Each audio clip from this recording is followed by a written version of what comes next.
I started my walk in Sydney's Central Business District, or the CBD as it's called, where my hotel is located. From there, I wound my way through downtown, past shops, cafes, trains, and a mix of old and modern buildings that make Sydney so interesting.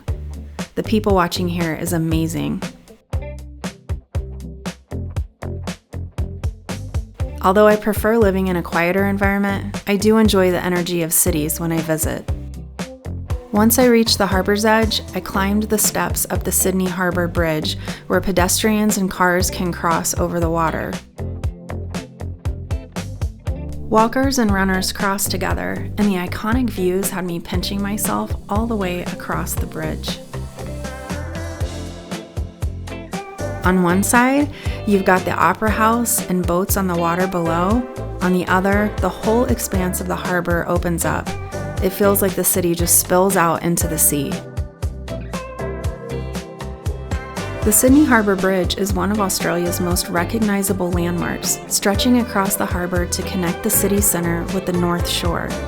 The bridge was completed in 1932, and it was a massive engineering achievement of its time and remains one of the largest steel arch bridges in the world. Because of its distinctive arching shape, locals affectionately call it the coat hanger. Beyond being a vital roadway, it's also a destination in itself. Pedestrians can walk across for sweeping views of the city, and adventurous visitors can even climb to the top for a panoramic look over the harbor. With a guide, of course. I made it to the other side and took one last look at a great view of the Opera House, and then went down the steps where the vibe totally changed. Instead of city noise, there was the more muted sound of an urban neighborhood.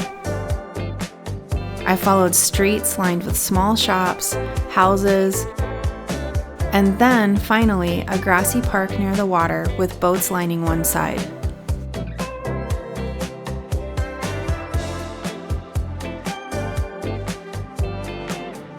Just before I entered the forest portion of the walk, I crossed under another bridge.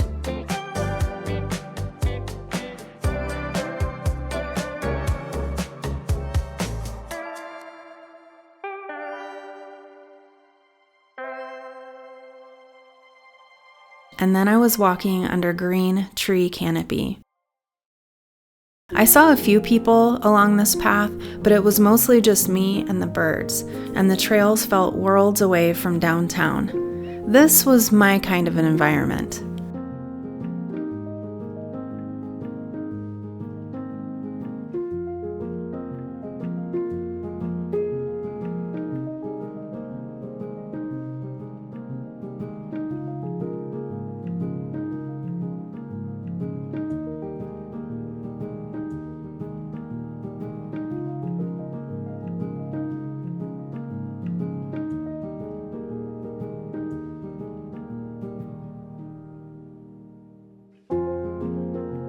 I enjoyed crossing the little wooden footbridges up and over small streams and the delicate ferns that lined the path.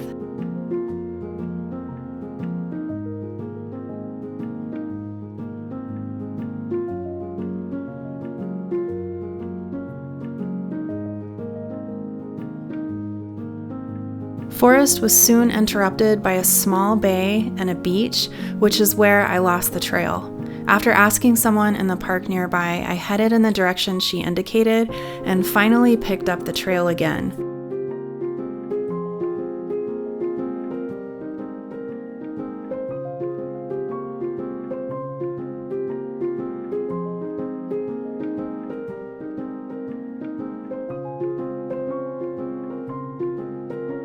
I continued under the trees for some time, and then the path began to hug the water.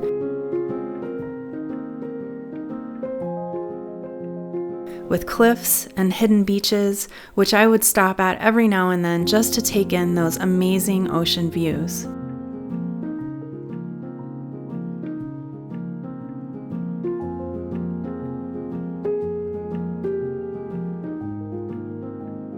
The landscape changed gradually, from wooded paths along the water to grassy cliffs that follow the coastline, then back to rocky, heavily forested trails.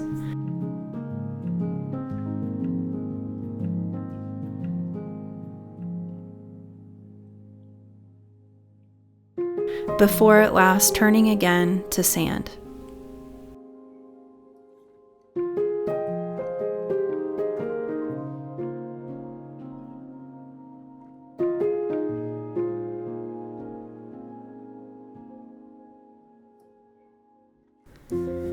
The last couple of miles took me through a lovely oceanside neighborhood with houses lining the beaches below.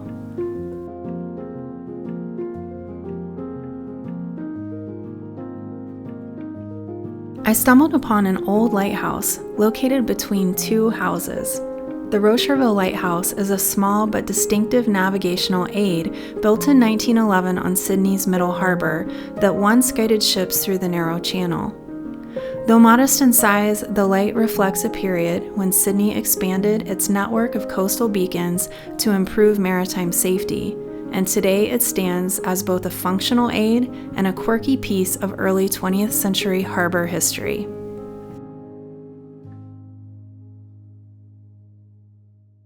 By the time I reached Manly, I'd clocked about 12.5 miles. The energy there changed yet again, with people enjoying the waterfront and children running on the beach. I wrapped it up at the ferry dock, looking back across the water at Sydney, realizing just how much ground I'd covered on foot. I took a screen cap of the map, and looking at it now, I can't believe I walked that far. It was both tiring, but also really satisfying to have covered that much ground.